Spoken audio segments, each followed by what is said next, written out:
Shalom, everyone. How is our sound? Okay? Okay. Wonderful to see you. Hope everyone is well in these insane days. And let's get right into our subject, because we are all Adam Harishon. The Torah begins with Adam and Chava because it's our job. Whatever it is that was given over to them is really our job. And the thing is, we keep on talking about the fact that there are many levels of meaning in Torah, and I always stress that feeling that I have personally of inadequacy in taking just one approach, because there are so many levels of meaning, and I wouldn't want anyone to think that this is the only level of meaning, because I spoke about the concept that there are 70 sparks that fly out from every word of Torah, and there are so many levels of interpretation and understanding. They're all true, but the main thing to me is the take home, and this is really the purpose of Torah. That's why I always talk about transformation, because it's very, very serious situation that we have in this world. And Hashem has given us what the verse in Proverbs calls the tree of life. Coincidentally, the Torah is the tree of life. It's no coincidence at all, because the tree of life became the Torah. And so our goal with the take home is to be able to transform, to be able to constantly become the people that we can become. So, there's the simple level of meaning, and there is parable and moral, and then there are deeper levels as well, and everything. There are so many levels of understanding. The thing is, we're dealing now with a subject which honestly appears to us to be a riddle. And it is. And that is the honest truth. The Torah begins with a riddle, because the entire narrative of Adam and Eve in the Garden of Eden is not a literal situation, although there are aspects of it that are certainly literal. The concept here can best be expressed, I think, by an idea that we find in, let me see if I can do this correctly. Hold on. Oops. How do I do my share screen? Hold on just a second here. Okay, share screen.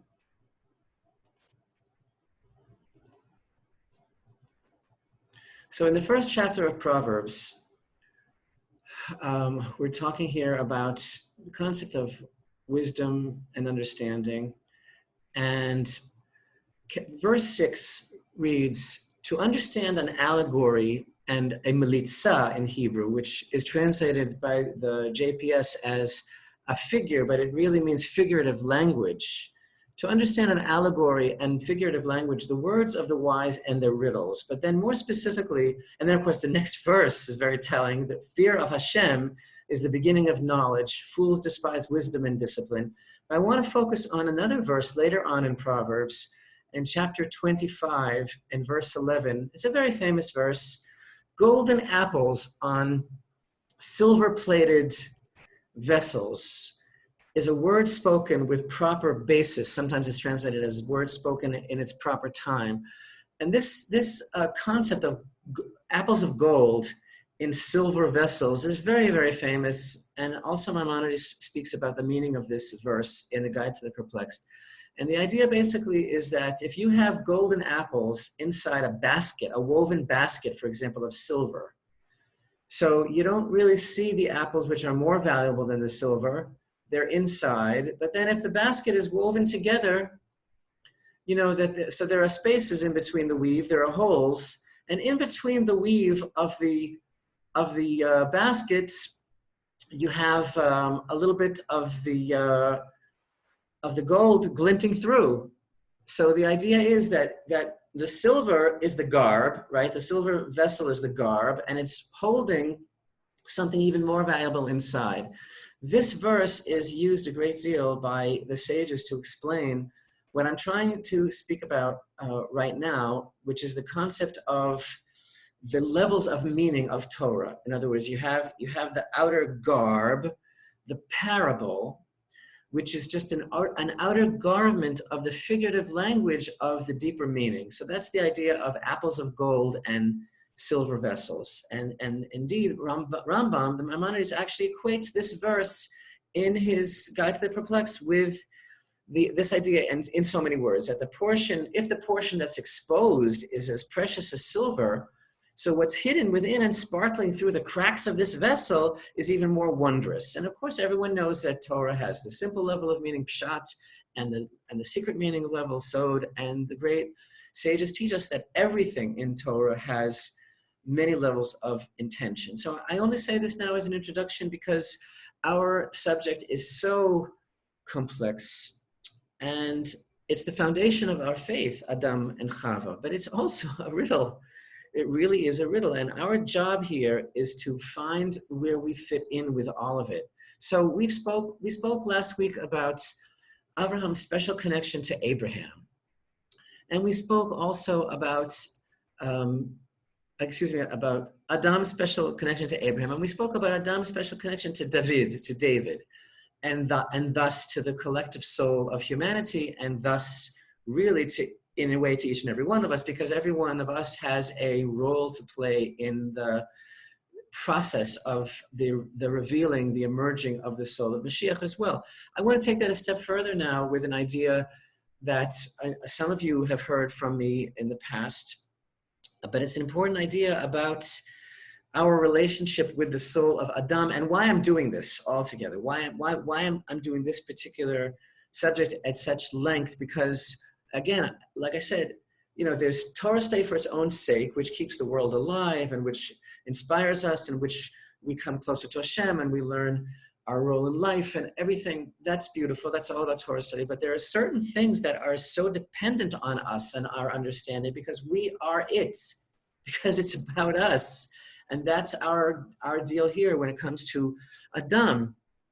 So I spoke to you last week, I think, about the whole idea of, the sleep experience being a small microcosm of the leaving the world experience, the death experience, wherein the neshama comes to Adam, as it were, through the tunnel, through the process, and is embraced by Adam, is welcomed by Adam, is accused really by Adam. So what did you do exactly?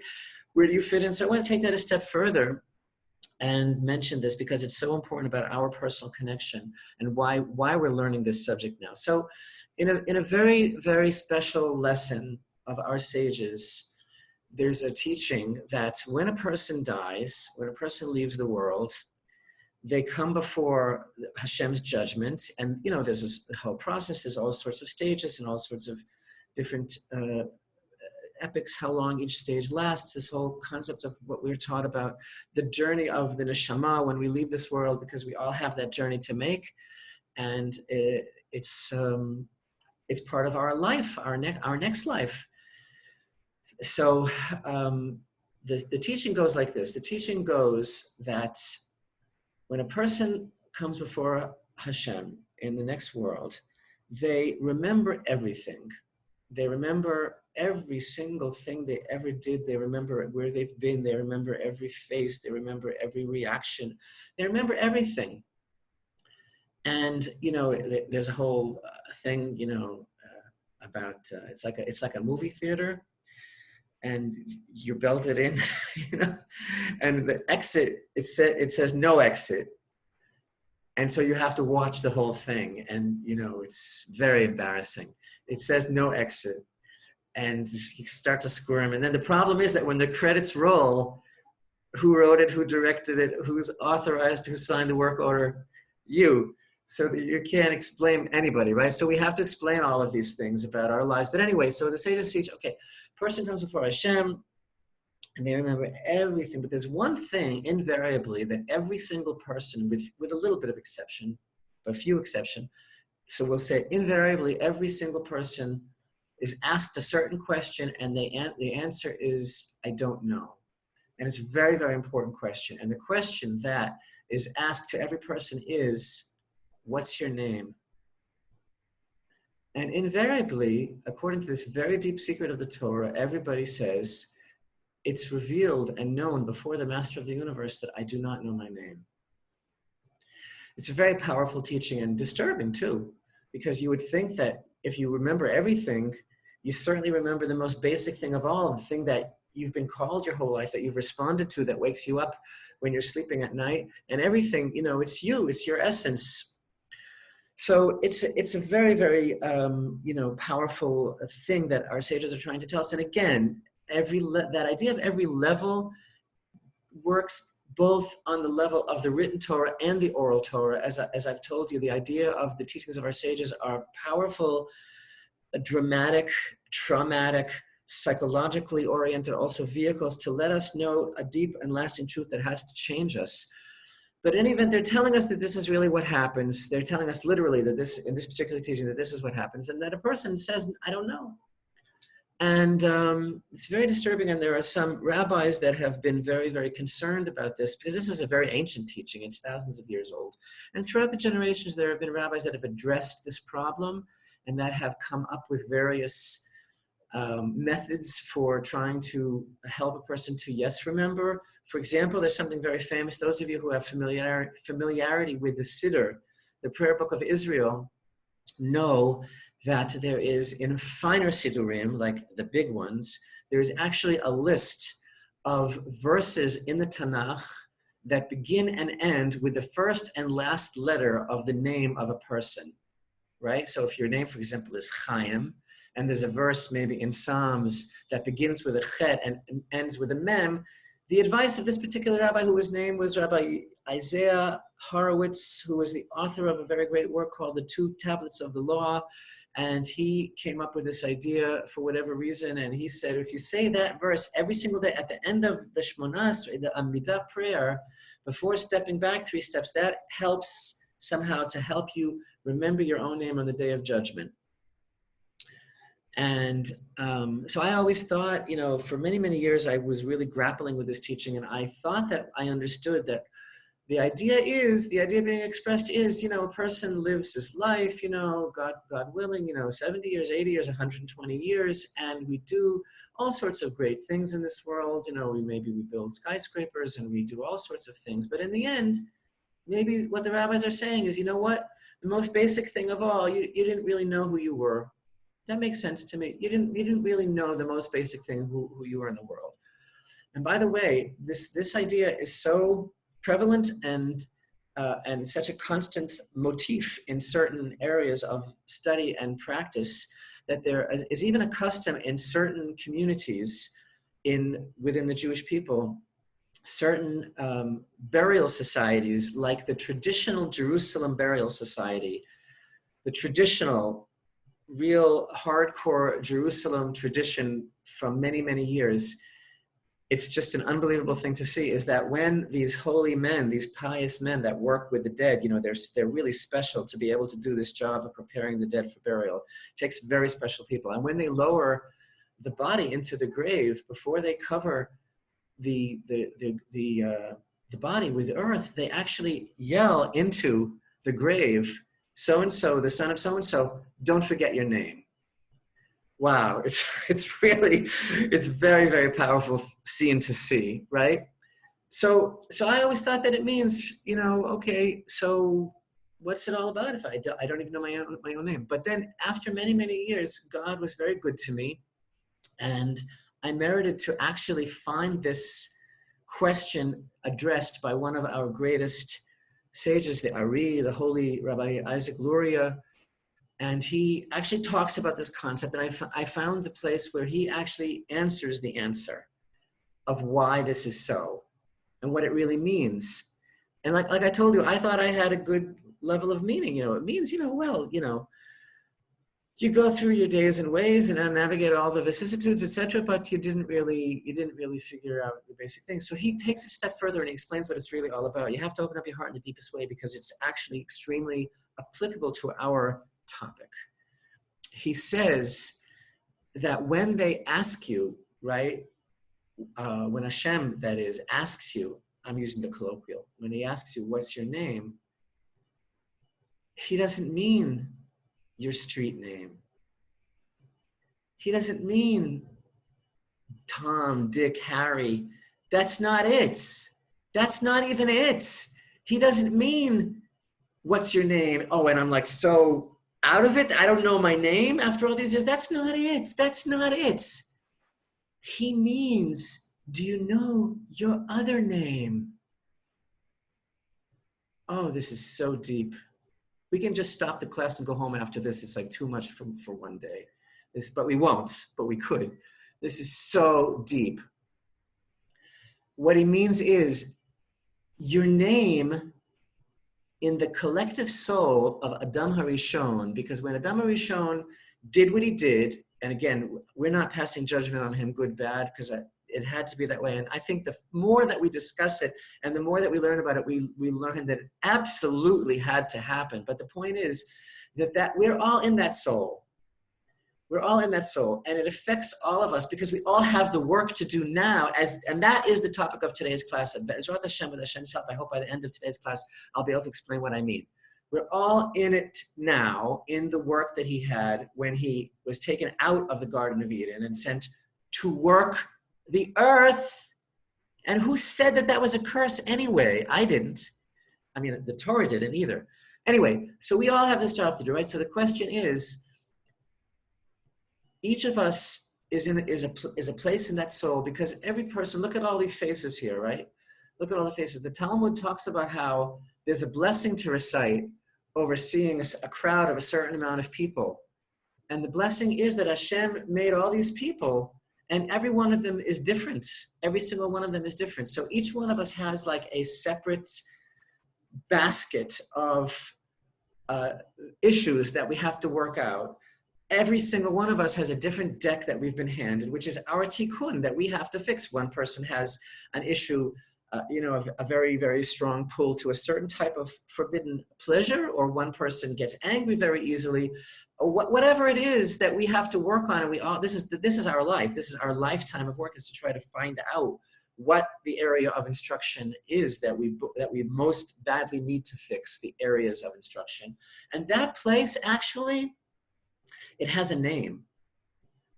It's like the name of our alter ego, of our side of what we took upon ourselves as being part of Adam HaRishon to fix. And so listen to how deep this is, because it's just so powerfully, unbelievably, it's just too much for me that I'm sharing. It's so beautiful, right? So the question is, when it's asked of the person, what's your name? What Hashem is really saying is, did you bother to address the area that needs to be fixed? Did you bother to learn what your life was really all about, what you really have to do in this world? And the chilling response that's recorded by this midrash is that invariably a person answers, it's revealed before you, Master of the Universe, that I do not know my name, which really means, you know what? Like, I have no idea. I didn't even bother. I didn't even know that there was a question. I didn't even know that there was a reason I was alive. I didn't know. Gosh, got my money back. Can I start again? And guess what? You might have to. I didn't know. This is what people say. They say, no, I don't know. And so that's really the question, because the thing, and then the Arizal talks about how a person can maybe get the blessing of knowing what it is that we're supposed to be doing in this world. It talks about how, if a person has a particular propensity towards a certain commandment that really attracts them, that they get so excited about fulfilling a particular precept and it makes them so happy. It could be that's the reason why they're in the world, because that's really what they have to do in this world. They have to do everything, but that thing only they can do with that kind of kavanah. And adversely, if there's something that's very, very difficult for us, like the old expression, no pain, no gain, or actually it was a very famous American philosopher, and I can't remember his name right now, who said, the things that hurt instruct. And that's exactly the point of that teaching about, what is your name? I don't know. And how to find ourselves within the framework of the soul, the great expansive soul of Adam HaRishon. Anyway, the reason I bring this up, other than the fact that it's very evocative and inspiring for us to want to, know our names, to find out now what our name is, the reason I'm bringing it up is because it also demonstrates this idea that we are all Adam. So whatever we're learning about now, eating from the tree, expulsion, banishment, removal from the Garden of Eden, all of it is about us. And that's very, very important for us to keep in mind. So I want to go now to another screen. Let's see if I can figure this out again. Okay. Am I actually doing this right? Okay. So let's talk about chapter 3 of the book of Genesis. Let's take our time because really everything that we're talking about now is in chapter 3, right? So we already learned about the Nachash. The Nachash is cunning. The Nachash is naked. It's the same word. Then all the other beasts of the field that Hashem Elokim made and said to the woman, so did God say that you can't eat from any of the trees of the garden? And by the way, consistently, the snake is identified with the Yetzer Hara, the evil inclination. And again, why the vessel? Why the vehicle of the snake? Why is it portrayed as a snake? Was it really a snake? Was it really a serpent? You know, this is not my point right now. There are many, many, many interpretations, but the main thing is that there's definitely a unified understanding that the snake is that element of that is divinely appointed to test a person, the contra with it, that, you know, of getting a person to listen, you know, to prove their mettle, listening or not listening to Hashem, and that as we learned from this point on, everything changed because it became internalized. So, and again, it's very interesting now that in this verse, as well in many verses that are going to follow, Hashem is being referred to as Hashem Elokim. It's very, very important to notice that, as from the time that Adam has been introduced into the scene, it's not Elohim anymore as it was in the beginning of creation. It's Adonai Elohim, Hashem Elokim, right? Hashem, the name of mercy, together with the name of din, of justice, of harshness, right? So even the snake says, so he told you not to eat from it. And the woman says, no, of the fruit of the trees of the garden we could eat. But from the fruit of the tree that's in the midst of the garden, God said, don't eat of it and don't touch it, lest you die. And of course, as we discussed, he never said, don't touch it. He said, don't eat from it. That's all he said. And she added that. And someone, by the way, one of our participants, a wonderful student of Torah that's present to this day, asked a question. She asked, but what was so wrong about her saying, don't touch it? And she quoted a statement from the chapters of the Fathers where the sages tell us, make a fence for the Torah. Make a fence for the Torah means that if something is forbidden, you should maybe take a step even further back to make sure that you don't come to committing that sin. So this brilliant student of the Torah asked, so why was it so wrong what she did? You're supposed to make a fence for the Torah. And I thought that was a very, very good question. I'm sure a lot of people thought of it, because there is such an idea of making a fence for the Torah. And the answer that I gave her is, the classic example of a fence for the Torah is, for example, if a certain kind of activity is forbidden on Shabbat, then the vessel that you use for that activity becomes what's called muktzeh, which means that you shouldn't touch that vessel. And if I'm not allowed to build a house on Shabbat with a hammer and nails, I shouldn't touch the hammer. Okay, that's an idea of a fence. There are many more ideas of a fence, but here in this case, God never even said that at all. It was absolutely not forbidden. And the fact that she added to it what eventually tripped her up, because she was in a way being more pious than Hashem wanted her to be. In any event, this is where the Yetzer Hara, the serpent, took advantage, because according to the sages, he actually pushed her to touch the tree, whatever that means, and she saw that nothing happened, but then he goes into this whole song and dance. The snake was this incredible, I don't know, vaudeville actor. It was like he had a whole thing, a whole song and dance. He said, no, on that day, it's just that God knows on that day, your eyes will be open. You'll be like the angels, knowing good and evil. And of course, God never said any such thing. He said one simple thing. He said, don't eat from it, without an explanation. He did say that on the day that you eat from it, you would die. But the snake is basically trying to incite. And the incitement consists of him basically trying to say that God is going to feel jealous of you, that you'll be like him and he'll have competition and you won't need him anymore. And that's why he doesn't want you to eat it. So then she is already very tempted. She sees it, as we discussed, everything mentioned in verse 6 here except the sense of smell. I think we talked about that last week. She saw and she understood, and obviously she touched it and she ate and she gave to Adam also. And then in verse 7, both of their eyes were opened and they knew that they were naked. And so they sewed fig leaves and made themselves girdles or aprons. And again, this has nothing to do really with what the snake said, although you might think that there was a cosmic change here, because and that the snake's, as it were, warning came true, because he said there's going to be a big difference. You're going to be like God. But this verse 7 doesn't say anything about being like God. What it says is that they realized that they were naked, which of course they were naked before. And the difference is that, as the Ramban, I believe, writes, Nachmanides, he explains that everything that they did before they ate from the fruits was without the heat of desire, meaning their reproductive organs were no different to them than their hands and faces. This is how Ramban explains it.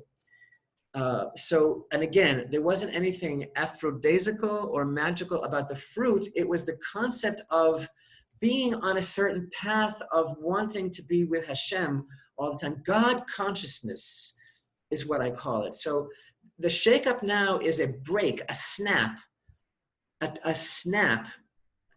in God consciousness, in sobriety. So that because before everything was equal, everything was totally equal, and it was like a person eating something healthy. Person who's eating something healthy doesn't have any recriminations, doesn't have any guilt, right?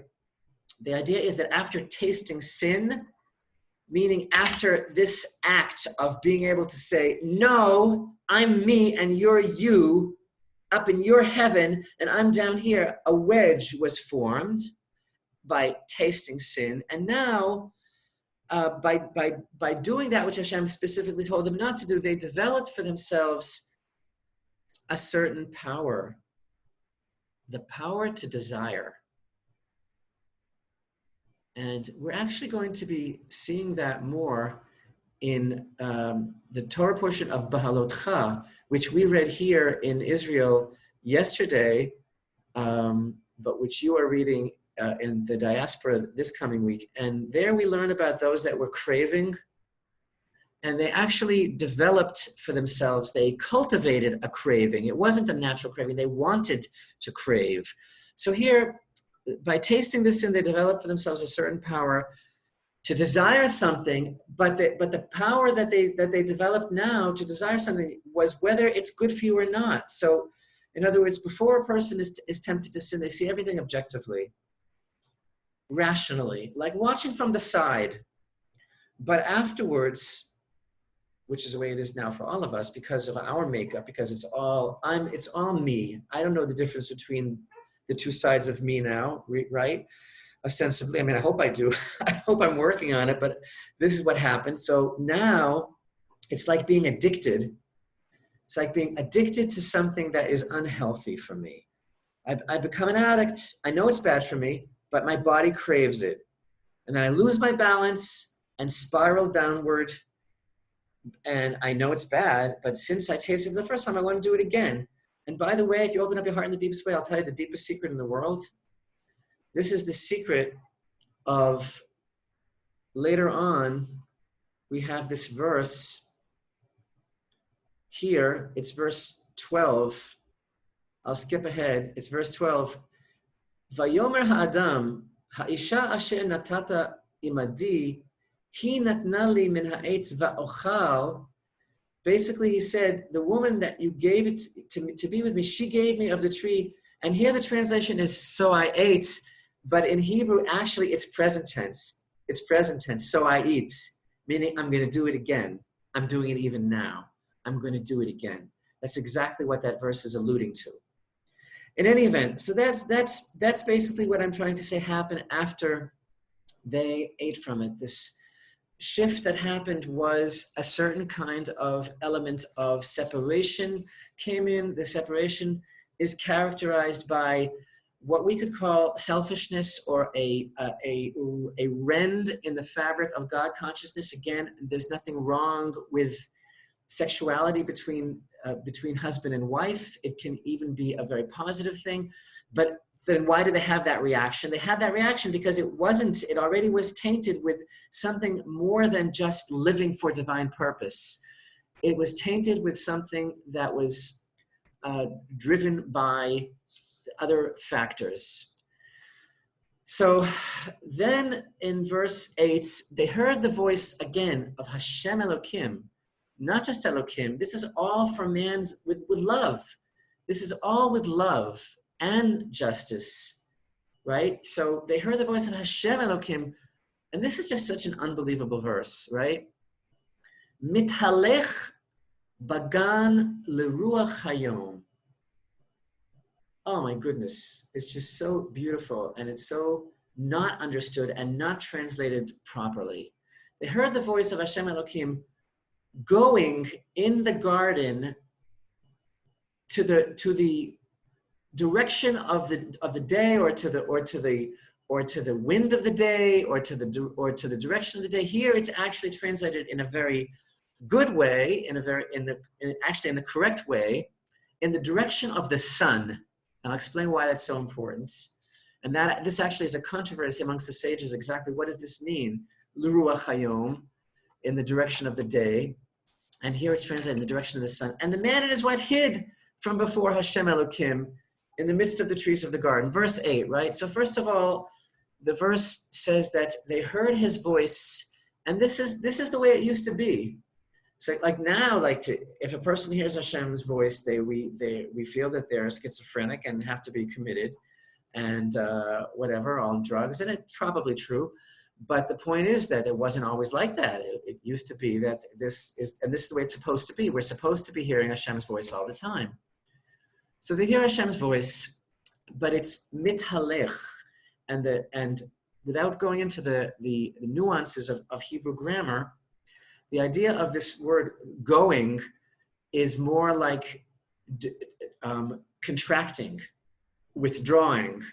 This is like the beginning of the tragedy, of the distancing of Hashem from man. When they heard his voice, it doesn't mean diminishing, but it means kind of pulling aside to one direction. What direction? Westward. What in the world does that even mean?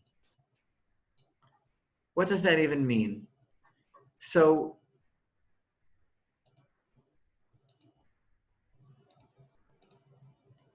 the idea is that the Shekhinah in the Holy Temple, in the divine presence, is in the West. The Holy of Holies is in the West. This is an idea, it's actually a holy principle in the mystical understanding that the Shekhinah is in the West. I want to see if I can figure this out here. I'm having just a little trouble with okay.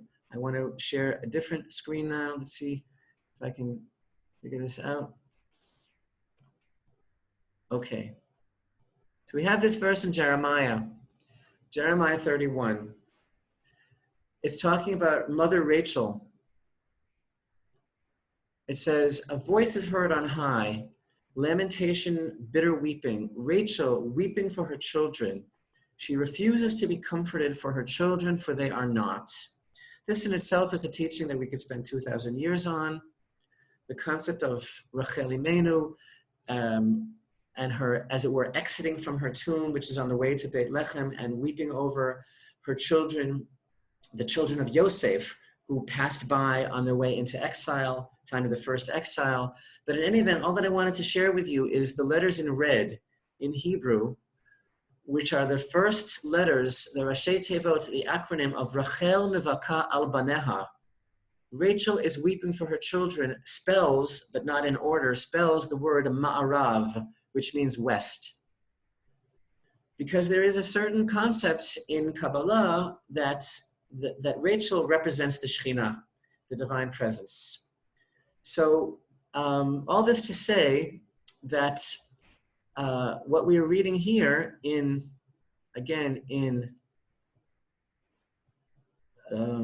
verse 8 is that the divine presence, as it were, is withdrawing towards the west. And so this is the beginning, not of the end, but of the new period of time wherein we are basically trying to get back to the garden. We are trying to relive the Garden of Eden experience. The menorah in the Holy Temple, kindled at night and shining its light into the world through the windows of the Holy Temple that were built especially for their light to diffuse into the world. The Western candle, it's called the Ner HaMaravi, the Western candle of the menorah in the Holy Temple is never allowed to be extinguished. That becomes, as it were, representative of the Shekhinah in the world. And as we mentioned already, there is a parallel between the scene of the Garden of Eden and the area of the temple. And we're going to see that even more in today's lesson as well. So, okay, in verse 9, Hashem Elokim calls out to him, "Where are you?" And he says, "I heard your voice in the garden, and I was afraid because I am naked, so I hid." Again, there's so much going on here. He wasn't just afraid of Hashem. He was afraid of what he found out about himself. He was afraid of himself even. He was afraid altogether. He was confounded because this is the beginning of the dichotomy of the human experience. Dichotomy is not the best word. Of the split, as it were, in his understanding of being more than one person, of being a split personality, of having this two different sides of him. So he hid. And then Hashem says, "So who told you that you're naked? Did you eat from the tree that I told you not to?" Now in verse 12, when Adam said, "The woman that you gave me to be with, she gave me the tree, she gave me from the tree, so I eat," right? The way that most people look at this, it's a common way of looking at it. I also do. It's again, there are many ways of understanding it, and one way that seems to be coming to us in the verse is that he's blaming her, that he's shifting responsibility, that he's speaking ill of his wife, that he's saying, "What do you want from me? You gave me the woman, and look what she did. She messed me up." But there's a completely different way of looking at it if you open up your heart in the deepest way, which I believe is much more correct. And you have to really open up your heart in the deepest way, because it's not like that he was blaming her at all, but that he was saying, why would I ever have thought that the woman that you gave me would be steering me wrong?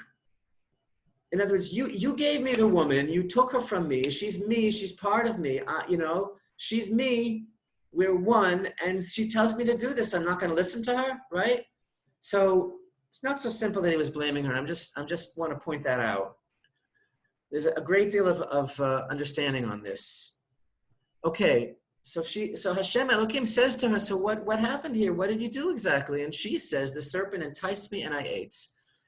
I can't go, for time's sake, I can't go into every single word that I would like to.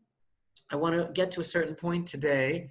So Hashem says to the Nachash, to the snake, "Because you did this, cursed are you from all the animals, all the beasts of the field. You shall walk on your belly, and you shall eat dust all the days of your life." Again, it's endless, our struggle to understand what's going on here.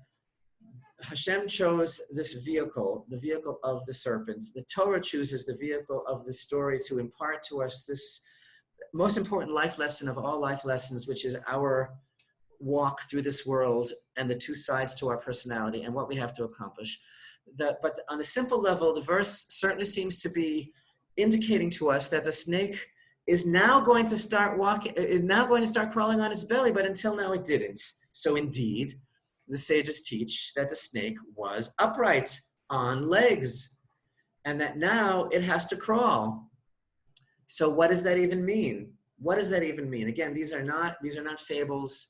This is not neither is it alien abduction, science fiction, or anything like that. Everything in the Holy Torah is about man and how to live and take home and what it means to us.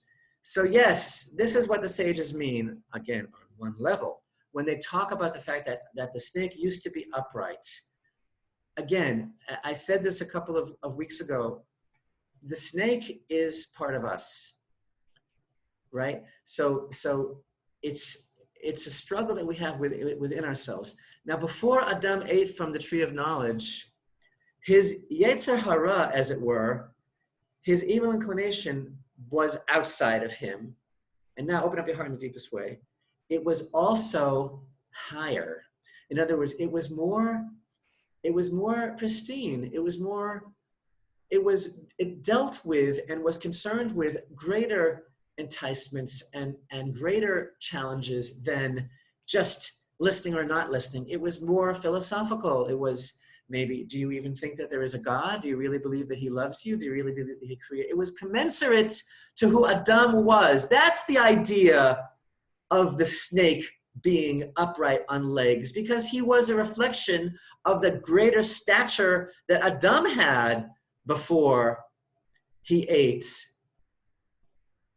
But now that Adam is diminished because of what he did, so then his Yetzer Hara is also diminished and is now going to be operating on a much lower level of enticement, and he's going to be relating to and addressing a much more base playing field, because that's what's necessary now. So on this whole idea of the snake eating dust, so the sages talk about, does he eat dust? He doesn't eat dust. He eats things. He eats critters, whatever. Everything tastes like dust.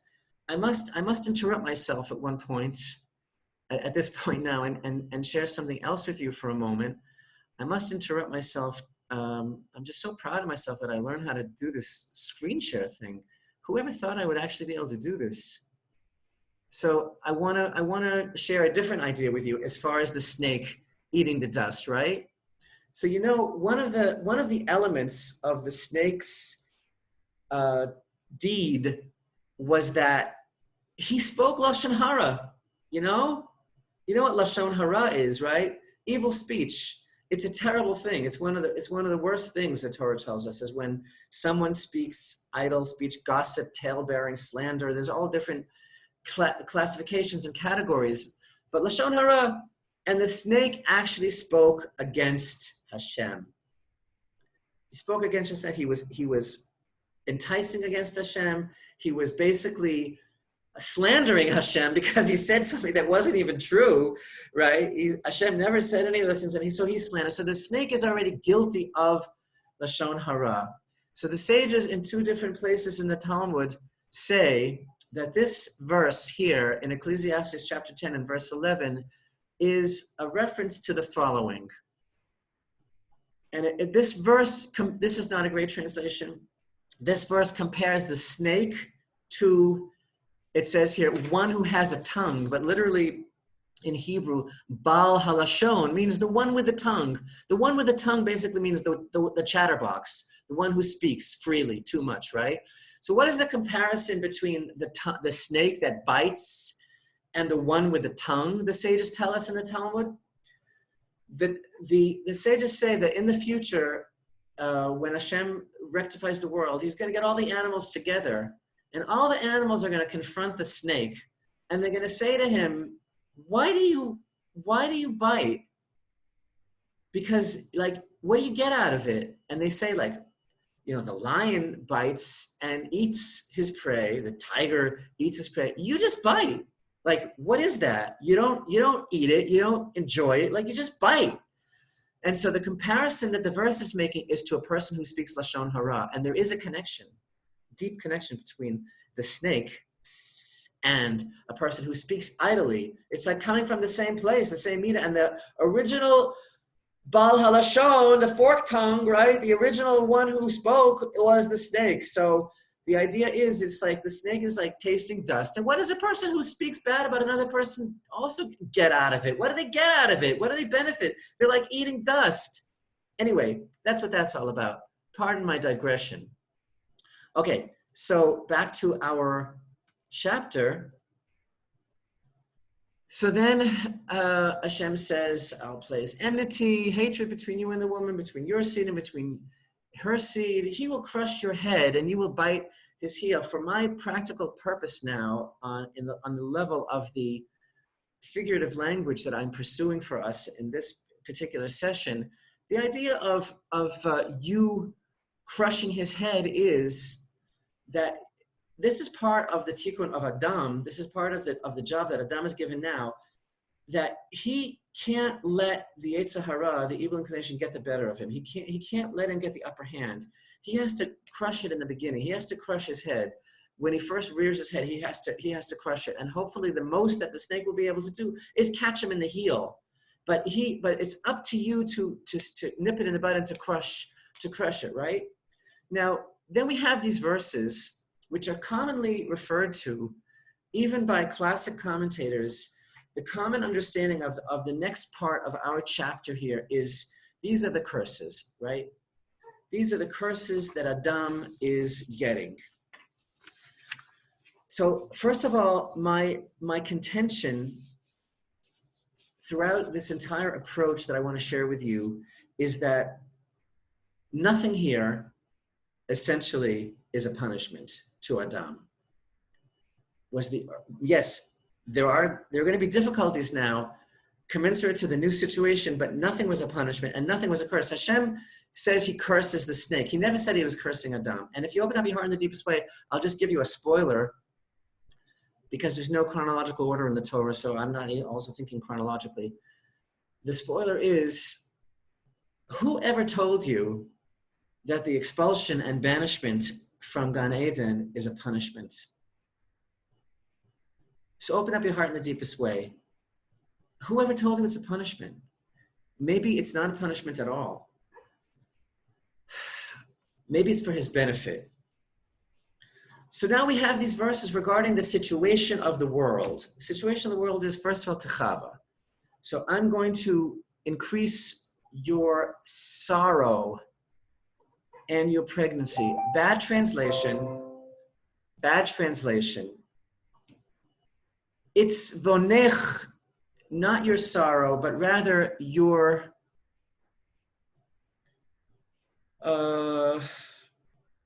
sacrifice, your diminishment, you're giving something up. What changes now in everything, in our relationship, man and woman, in our relationship to the world, everything is going to be work now. Everything is going to be hard work. Everything is going to be efforts, right? To read this verse that Hashem is punishing woman with childbirth is ridiculous. It's absolutely ridiculous. Childbirth is not a punishment, obviously, right?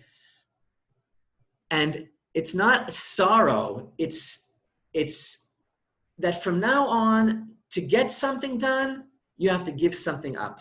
To get something done, you have to be willing to give something up. Okay, so this is going to be the situation now. And again, on the level of pshat, of the simple interpretation, as we taught in the beginning of this series, Adam and Chava, before the eating of the tree of knowledge, were on a completely different level, also physically. Also, the world was on a completely different level physically. If we understand these things on their simple level of interpretation, she would have, and indeed did go through conception, pregnancy, and giving birth in one day, because Cain and Abel and their twin sisters were all born before eating from the tree of knowledge. So now it's going to be, the experience is going to be different.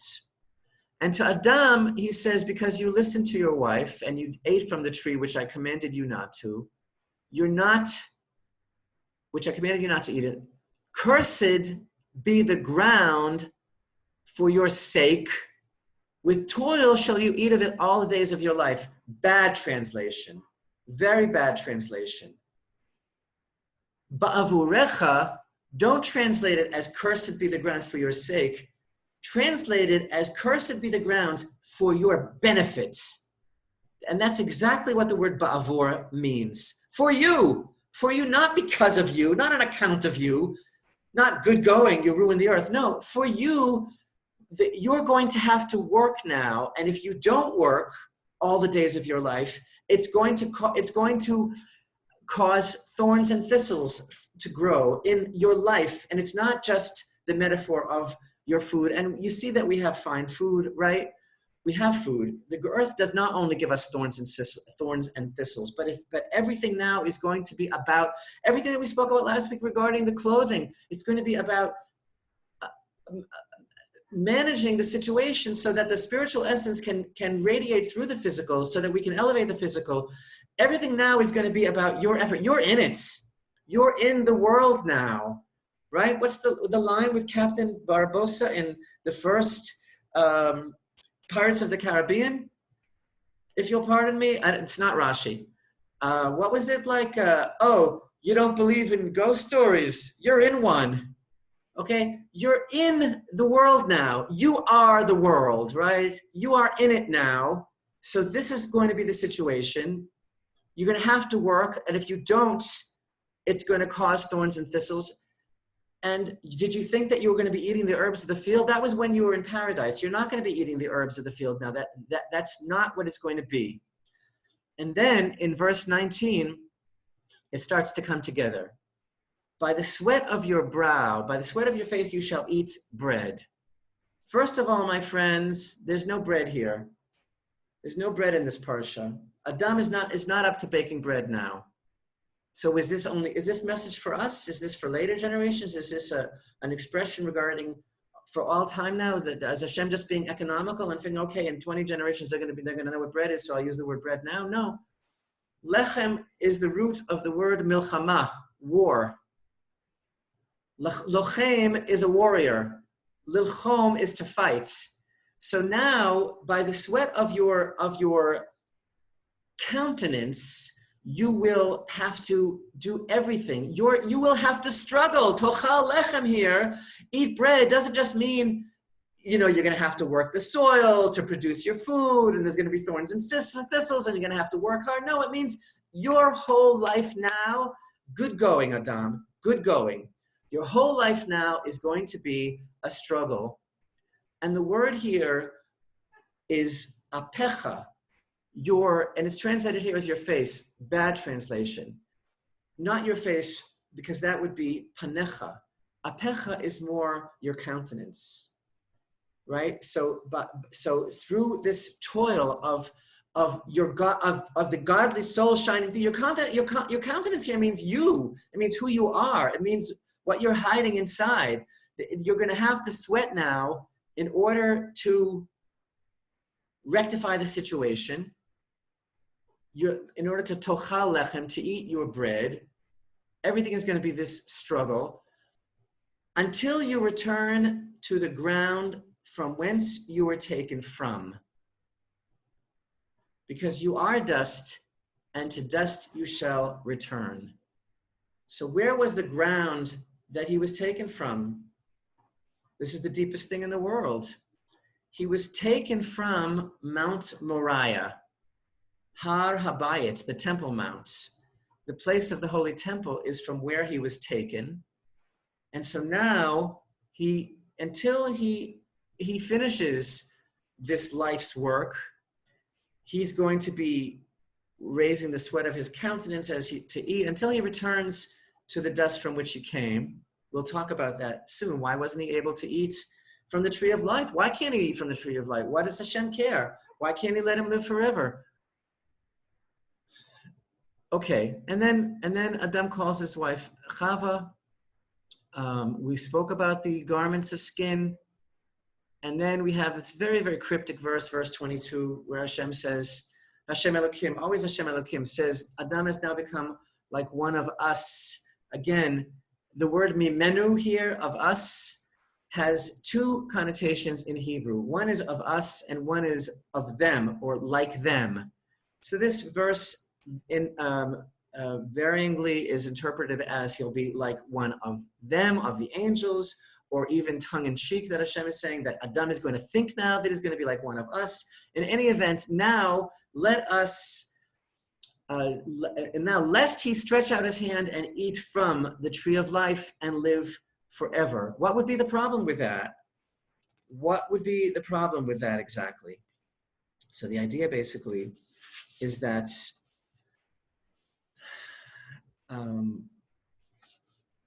a person has to expire now and leave this world.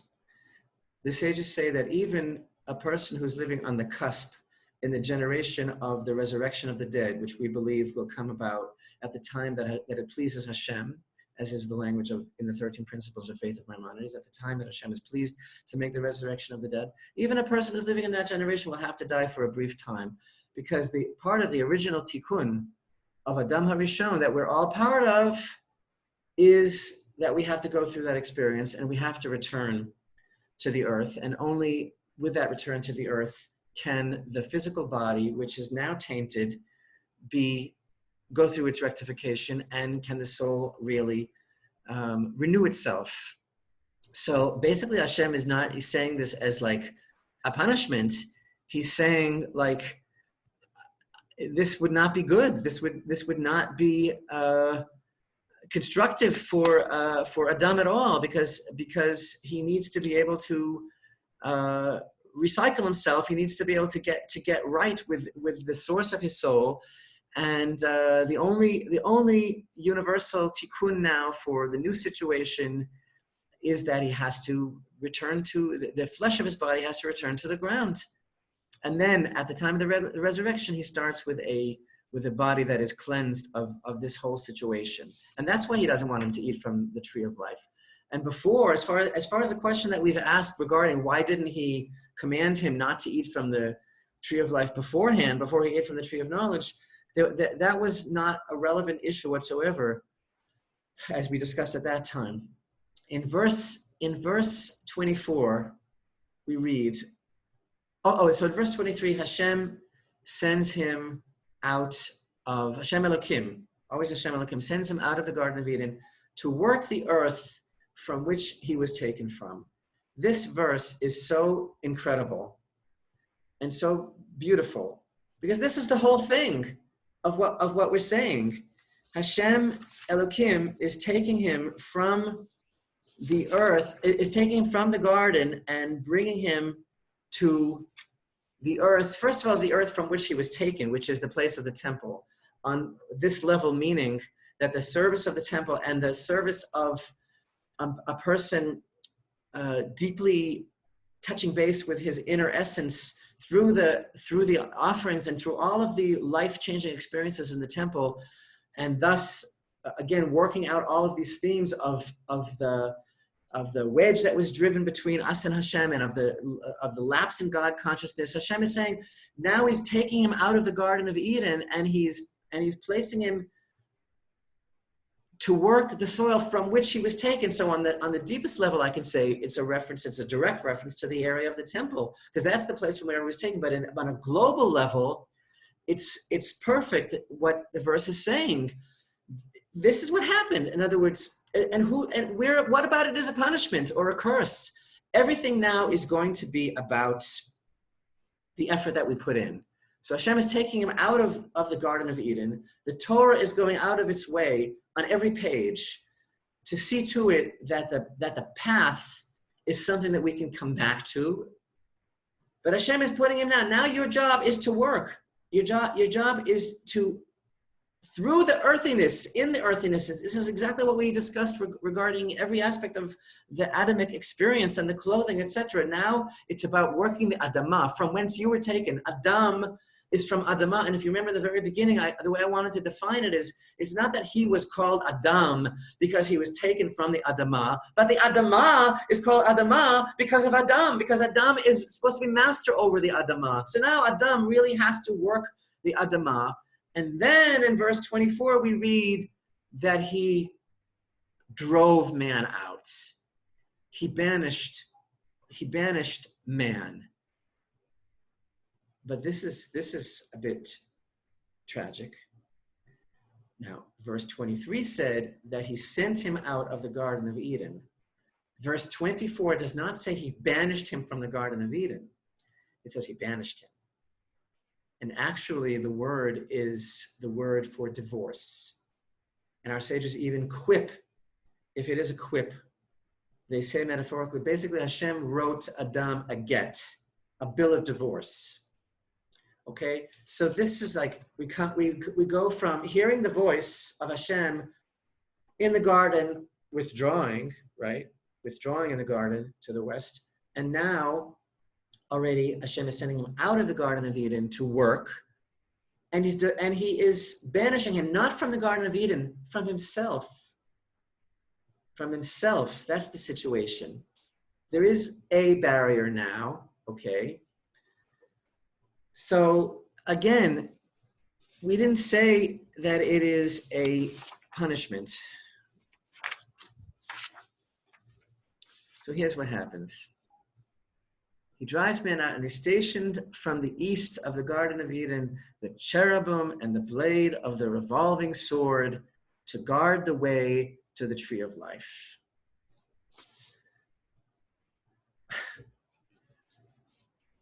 First of all, it doesn't say that he doesn't want him to come to the tree of life. It doesn't say he doesn't want him to come back into the Garden of Eden. It doesn't say that the cherubim and the revolving sword was placed there to keep him out. It doesn't say that. It says it was placed there to guard it. To guard it doesn't mean it's to guard it from Adam. It means to guard it. It was placed there to guard it. Nothing was said about keeping anybody away. So what's the story here? First of all, what is the cherubim, the kruvim? So if your heart has not been opened yet in the deepest way, I implore you to open it now. You need me to wait a minute? I'll take a drink while you open up your heart. I'll look the other way.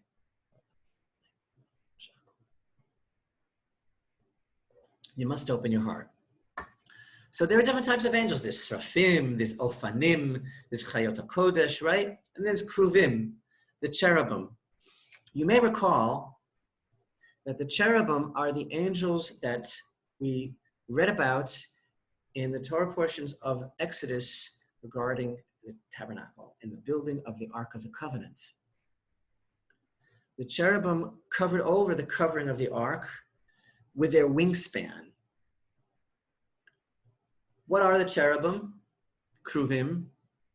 According to the teachings of our sages, they had the faces of children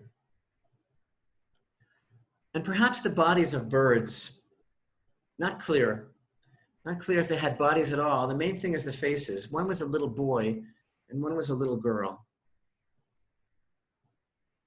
What is the secret of the Torah about these kruvim? I'm not talking just yet about the ones in the Garden of Eden. I'm talking about the ones on the Ark of the Covenant.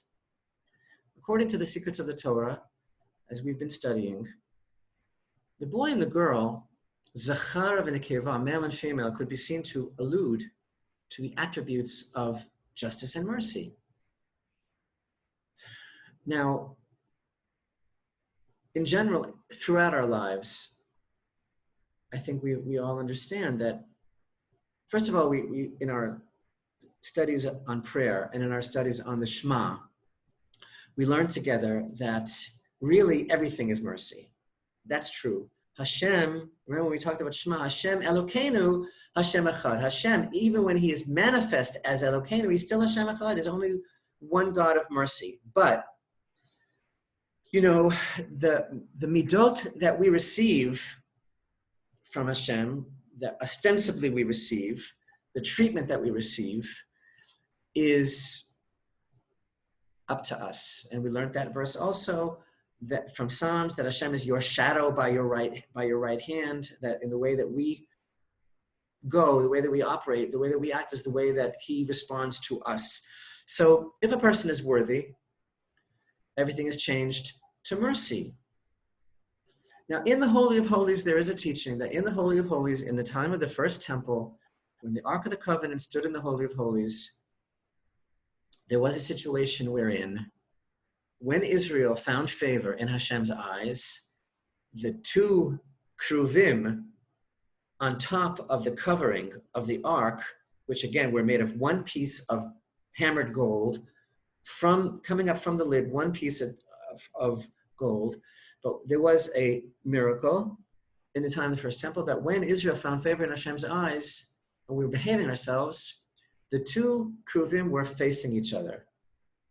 They were facing each other apparently in a love embrace as well. But when Israel fell out of favor of Hashem's eyes, they were back to back. They were facing away from each other.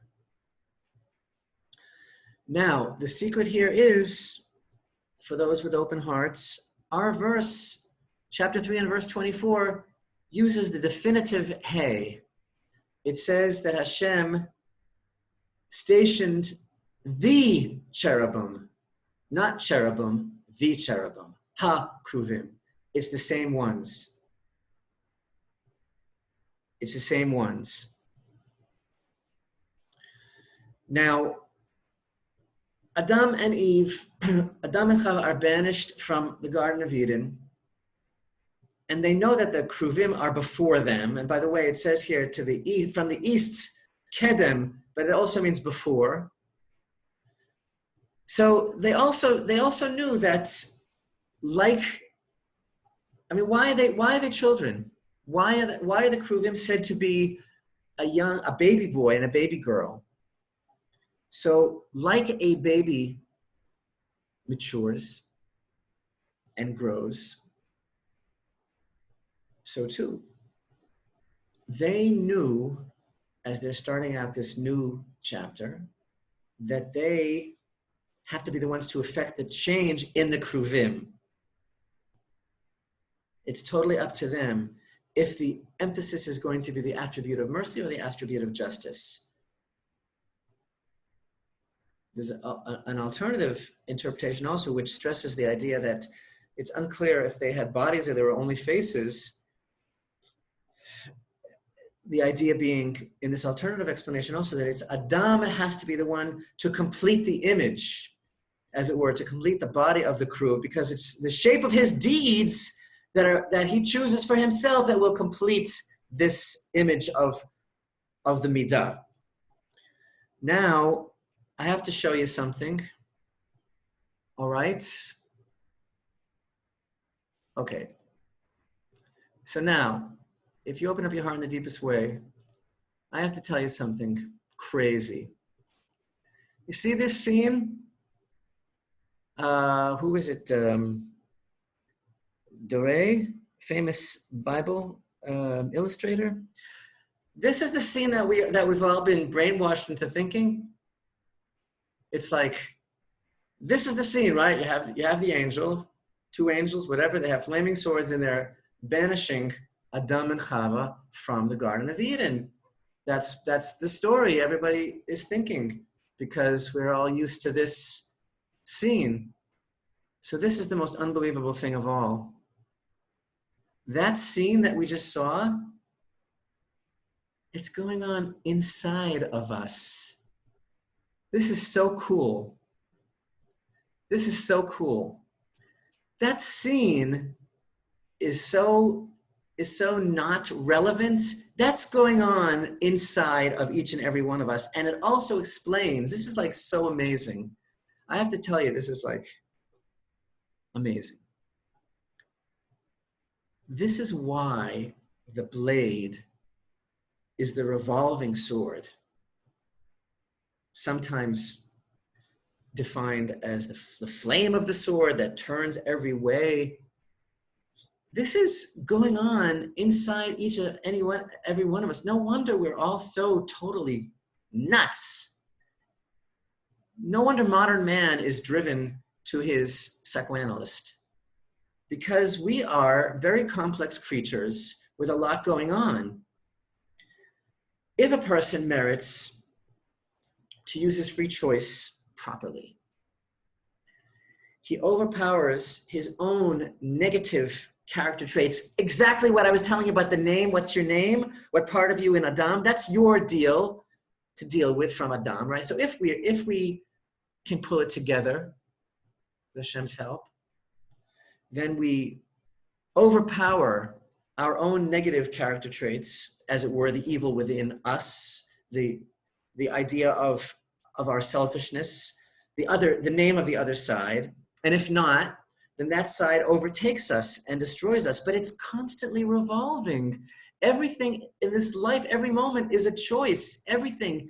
And I could go either way, and the situation and my reaction and other people, everything is always moving.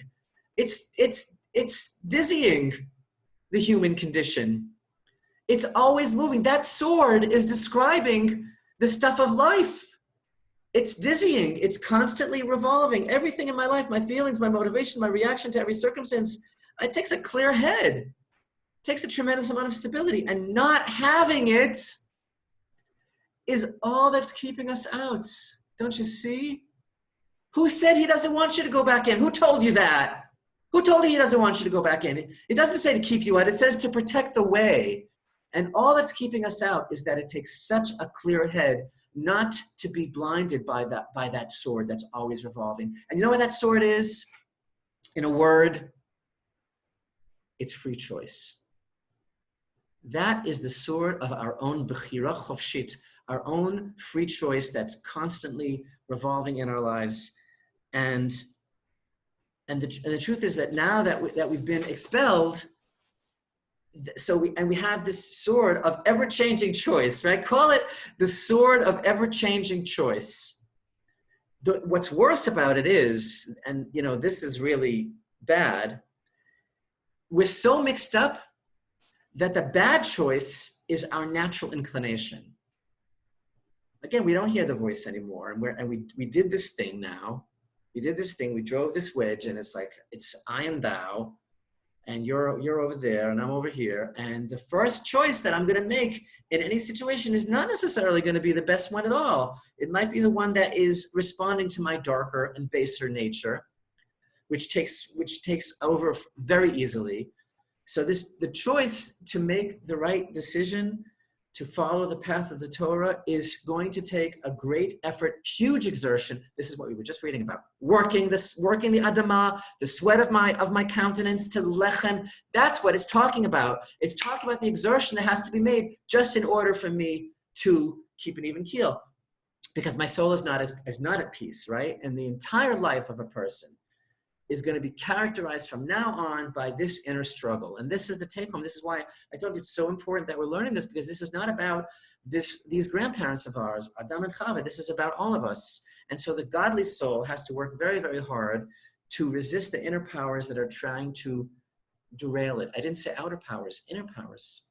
It's me, myself, right? And the sword that's given over to wage this war, it's constantly revolving, it's switching between good and evil, and it's all according to our own choice. And cherev, in this instance for sword, is also code for Torah, that's the weapon to fight all of this, because Jacob said in Genesis chapter 48 and 22, he said, and I have given you one, speaking to Joseph, he said, I have given you one portion over your brothers, which I took from the hand of the Amorite with my sword and with my bow, and the sages say, what's my sword? Torah and prayer. Oh, this is exhausting, I have to tell you. This is just so amazing what this is all about. Do you see? But you understand now about the apples of gold and the baskets of silver, because if you don't understand what Torah is doing for us, then it's all a riddle. It doesn't make any sense at all. But Hashem is not giving us a riddle that we shouldn't try to understand. He's trying to tell us what our job is to do in this world. And now I have something very special for you. And with this, I'll conclude. All right? So open up your heart in the deepest way. Okay? 1 second. Just a second. Not this one.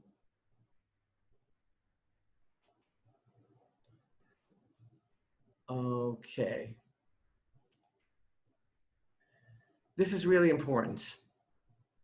This is really, really important. This is a tremendous chiddush. This is not Rashi. But listen very carefully. This is Dorothy, right? Just listen, just bear with me for a minute. You sat with me for an hour and 15 minutes. Give me 20 seconds. Dorothy's wearing these red shoes, right? And the whole time, she's trying to get home. The whole time she's trying to get home, but all she had to do was go home, right? Click her shoes together. And all the gyrations that she's going through, right? Then what do we find out in the end? she already was home. She already was home in the first place. She never went anywhere. Now, I'm not trying to say that Hashem is communicating to us through the Wizard of Oz, but the interesting thing is that the Holy Rebbe Nachman teaches that when a story is very popular in the world for generations and is repeated, even and especially, he says, amongst the nations, when a story becomes popular, it's because there are great secrets there of Torah that Hashem wants us all to know. So I'm saying she's wearing these shoes. She had it with her the whole time. She had the secret with her the whole time. That's why I showed you that illustration of the angel with a sword, because it's so ironic, because that place, that scene of that going on is going on inside every single one of us. That's where it is. That's what's keeping us out. The sword is our own destiny-charged ability to make Be'ezrat Hashem the right decision. Even though it's twitching all the time, every moment of our lives, between everything that we go through, there's so many decisions that we have to make. There's so many challenges. I never know, is this right? Isn't it right? This is our lifetime of work to get in touch with our real name of who we are. That's the only thing that's keeping us up, but it's not a punishment. None of this is a punishment. It's all Hashem Elokim in his great love, who's basically trying to get us to be able to go back into the garden. So, I'm telling you, this is like really exhausting just to think about. Thank you so much. It's so good to see you. And I hope we all have a wonderful week in this ever-changing, ever-revolving world where we are really, really challenged. That we have a wonderful week of security, peace, compassion, justice, love, and health and healing. And mostly, may we all feel Hashem's love in our lives all the time, and the radiance of our finding out who we are in Adam and being able to rise to the moment and really shine forth with exuberance the beauty of what it means to be created in the divine image. Shalom, shalom.